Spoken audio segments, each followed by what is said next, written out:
고난 중에 복음의 진보를 이루려면 광야의 길을 걷게 하신 목적을 깨달아야 한다. 광야의 길을 걷게 하신 목적을 깨달아야 합니다.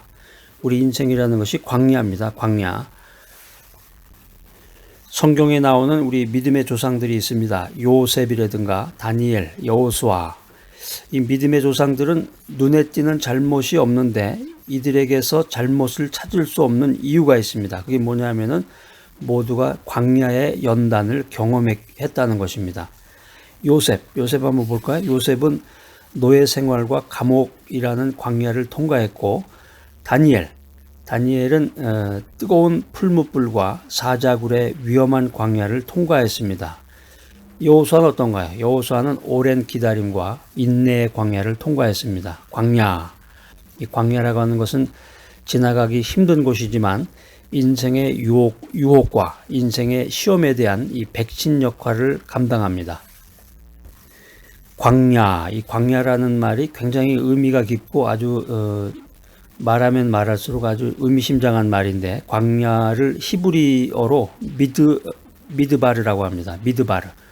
그러니까 미하고 드바르가 겹친 건데, 이 어근인 미와 드바르라는 말로 이루어진 파생어입니다. 이 드바르라는 게 말씀이라는 뜻이에요. 말씀. 미는 무엇이 이루어지는 장소, 무엇이 이루어지는 곳. 그러니까 다시 말하면 이 미드바르는 말씀이 이루어지는 장소, 말씀이 이루어지는 곳이라는 뜻이에요. 그러니까 광야가 말씀이 이루어지는 장소, 말씀이 이루어지는 곳입니다. 광야라는 것이. 이게 인생은 광야라고 그랬는데, 이 광야라는 말 속에 이런 어마어마한 그 보화가 숨겨져 있네요. 우리가 힘들고 어려운 그 광야를 통과할 때 그 힘들고 어려운 광야 속에서 하나님의 말씀이 이루어진다는 거예요. 하나님의 기적이 함께한다. 이 광야라고 하는 것은 나를 죽이는 장소예요. 죽으러 들어가는 거예요. 광야라는 것이. 광야는 죽음이 임하는 장소이면서 동시에 나를 단련시키는 장소다. 광야에서 내 자아가 죽어야 내가 살 수 있는 것입니다. 그래서 이 믿음의 조상들은 광야에서 말씀이신 주님을 만나고 살아 역사하시는 주님을 체험했습니다. 자, 오늘 이 귀한 메시지 들으시는 여러분들, 인생은 광야입니다. 이 광야 속에서 주님을 만나고 주님을 체험하는 신앙을 갖는 여러분 모두가 되시기를 바랍니다. 자, 이게 이제 인생의 아이러니예요. 기도 많이 하고 말씀을 많이 공부하고 주일날 예배 빼먹지 않고 헌금도 많이 했다. 이 사람에게 광야가 없느냐? 그게 아니란 말이에요. 모든 인생에는 광야가 있는데 이 광야에 연단이 없는 인생은 약하다는 거예요. 광야를 통과하지 못한 사람은 넘어졌다가 일어서는 힘이 없습니다.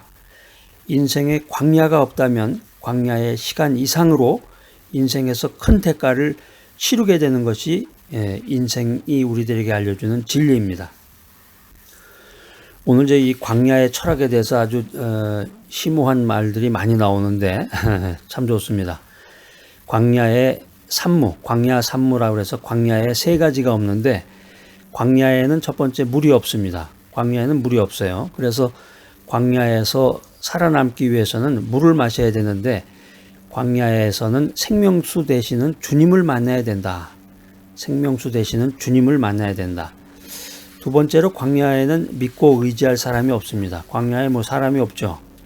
짐승의 울부짖는 소리 많이 들리는데, 광야에는 믿고 의지할 사람이 없다. 우리 인생길이 그렇잖아요. 우리 인생길이 물이 없고 갈증이 나고, 또 우리 인생길이 믿고 의지할 사람이 없는데, 이 광야에서 살아남으려면은 주님만을 믿어야 된다. 광야에서 살아남으려면은 주님만을 의지하는 법을 배워야 한다는 것입니다.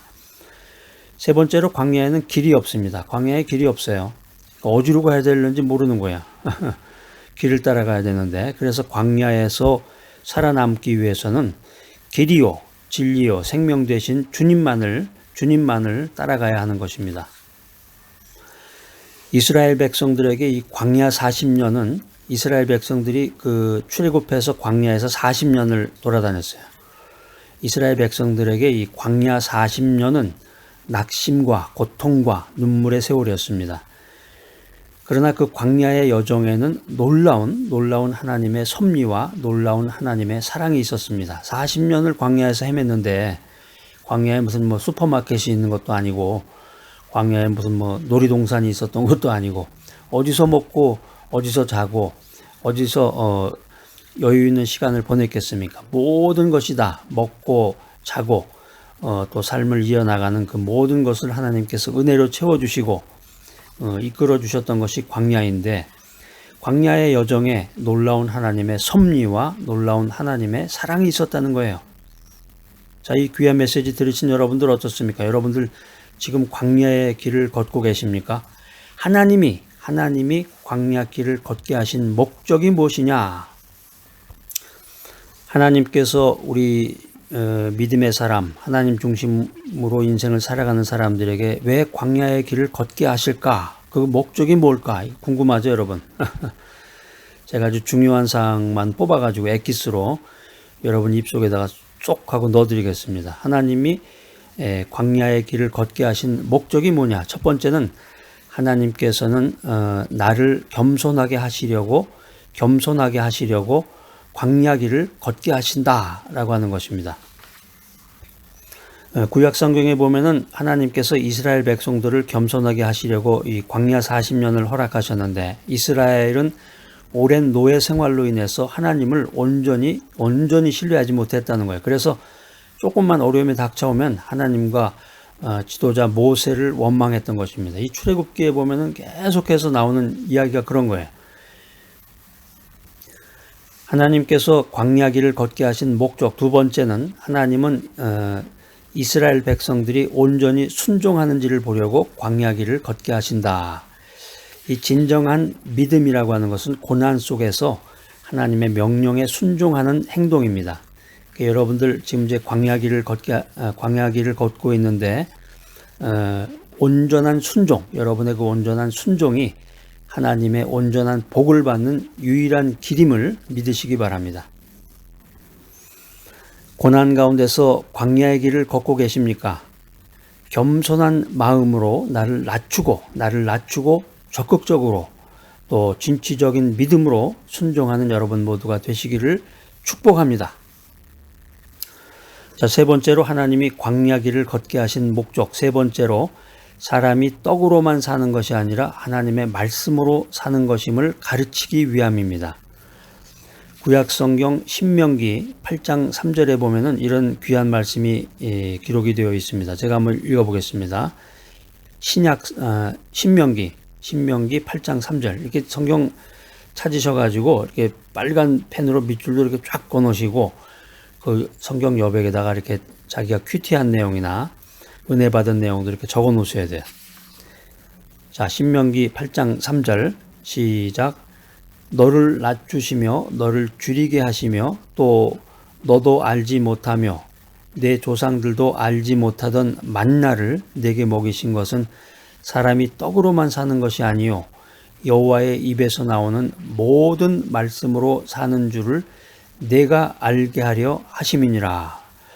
아주 놀라운 말씀, 은혜로운 말씀이 기록되어 있습니다. 이 말씀 읽을 때마다 참 은혜가 넘치고 여러분 특별히 고난 가운데서 광야길을 걸을 때 이 말씀을 기억하시고 또 암송하셔서 하나님의 은혜가 충만하시기 바랍니다.